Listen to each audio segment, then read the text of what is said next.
After the end of the Second World War, many of the technological breakthroughs that arose from the arms race begin to make their way into peacetime use, including the regrowing airline industry. But an unseen flaw is about to put this new form of air travel into doubt. During the final years of World War II, the jet engine, a revolutionary type of propulsion, is developed and used in fighter aircraft such as the Gloster Meteor and Messerschmitt ME262, allowing an aeroplane to travel faster and higher than ever thought possible. They are expected to replace the current piston-engined propeller planes. After the war, the first company to use jet engines for an airliner is the British de Havilland Aircraft Company, located in North London, England. The de Havilland Comet is a cutting-edge new airliner and the first of its kind in the entire world. It utilises brand new technology never before seen on a passenger airliner, including swept wings, powered flight controls and of course jet engines. A series of incidents occur within a few years of the Comet entering service, seeing the first hull losses of the new Comet jet. A BOAC flight departing Rome fails to become airborne and goes off the end of the runway. 2 passengers sustain minor injuries. And a brand new Canadian Pacific Airlines Comet fails to become airborne on a delivery flight and careers off the end of the runway in Karachi, Pakistan. This is the first fatal accident of a jetliner, losing all 5 crew and 6 passengers on board. Both accidents are originally attributed to pilot error, but it is later determined that the Comet's wing shape can experience a loss of lift under certain conditions, and improvements are made to the design.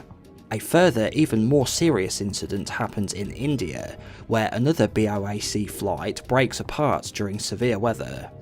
On the 10th of January 1954, BOAC Flight 781 is another Comet flight, about to depart Ciampino Airport in Rome, Italy for London Heathrow on its final leg from Singapore.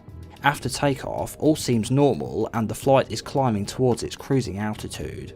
Thanks to its jet engines, a jet airliner is able to fly much higher than prop-driven airliners, as a spinning propeller is angled in such a way as to grip the air, so to speak, and essentially pulls itself along with the propellers acting as corkscrews in the air. Whereas a turbojet engine works by sucking in air, compressing it, mixing it with fuel and finally igniting it, creating thrust, which shoots out the exhaust, pushing the plane along. This method of propulsion can still work in thinner air where propellers would be unable to grip the air, allowing the jet aircraft to fly higher, above clouds and bad weather. They are also quieter from inside the cabin, giving a much more comfortable ride.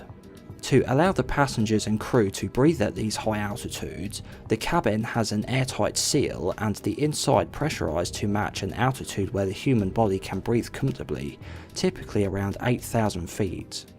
Captain Gibson is in contact with another BOAC flight during the climb, sharing weather and other information. As Flight 781 passes through 27,000 feet, before anyone can react, the plane comes apart at the seams. In the cockpit of the other flight, there is no word from 781, only silence. On the ground, witnesses see pieces of debris falling into the Mediterranean. BOAC grounds its fleet of Comets while an investigation is undertaken, but in the age before flight recorders, coupled with the wreckage lying at the bottom of the sea, this will be tough. A number of probable causes are looked at, including failure of the control surfaces, structural failure due to high loads, engine trouble and even sabotage. Examining the human remains, injuries to the skulls and other bones as well as the lungs suggest the cabin had violently depressurised and the occupants had been thrown up out of their seats, striking the aircraft interior, something that can happen due to a number of causes. Around 60 precautionary modifications are recommended, but with no concrete cause for the loss of 781, flights are eventually resumed. The 8th of April 1954, Flight 201, another BOAC Comet on charter to South African Airways, again leaves Rome for Cairo, Egypt. It has just left one of its stopovers on its journey from London to Johannesburg. On its climb to cruising altitude, the crew notify Cairo of their ETA. As it reaches 35,000 feet, the aircraft breaks apart in the exact same way as Flight 781 only 3 months earlier. All 21 on board are lost. This time, the Comet's certificate of airworthiness is withdrawn and the entire fleet grounded. The type will never fly again until they find the cause. Examination of the recovered passengers and crew reveals the exact same injuries as the previous flight, backing up the investigators' theory that the fuselage had burst apart on both flights. To test this, they take one of BOAC's aircraft and rig up a huge water tank around it, then fill it up. They pump more and more water inside the fuselage, increasing the pressure inside and then back out again, simulating the air pressurisation it would go through on a single flight cycle.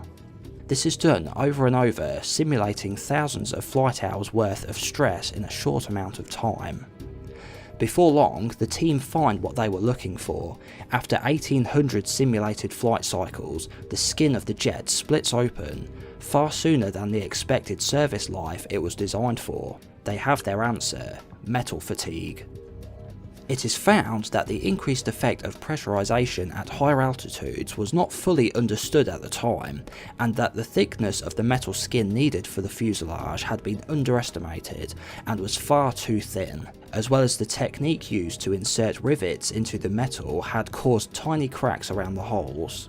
Things that were fine in the construction of lower flying propeller driven aircraft, but not suitable for the increased pressure a jet airliner would need to withstand at altitudes of 30,000 feet plus. These resulted in fatigue fractures which would culminate towards the square-shaped window frames, where the pressure was not evenly distributed like later used rounded windows. Primarily, the windows located on top of the plane for its aerials. Simply put, structurally, they were essentially building a propeller plane but with jet engines, not suited for the higher altitudes it would need to withstand. The square windows are often misinterpreted to be the root cause of the breakup, but they are actually one of many factors that occurred further down the chain of events. Another misunderstanding is that de Havilland and only de Havilland made a poorly designed aircraft, but the truth is they were using the universal level of understanding for the time, and that if any other company had been the first to introduce a jetliner, the same would most likely have happened to their design as well. But the Comet disasters are what led to the industry as a whole learning how to properly design a jet airliner capable of withstanding the conditions it would need to operate in. After the disasters finally being understood, future extensively redesigned models of the Comet fixed the issues and flew safely until they were finally retired in the early 80s. Unfortunately, the first ever jet airliner never met its full potential and was not as successful as hoped. The Comet would soon be greatly overshadowed by newer jets such as the Boeing 707 and Douglas DC-8, both of which were larger, faster and more efficient. De Havilland would continue to produce aircraft until 1963, when they were incorporated into Hawker Siddeley and would work on the Trident jetliner.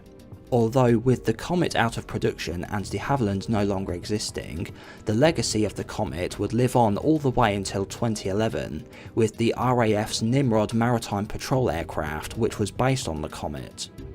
Give the video a like if you enjoyed what you just saw, and you can subscribe as well if you want to see more like it. Thanks for watching, and I'll see you next time.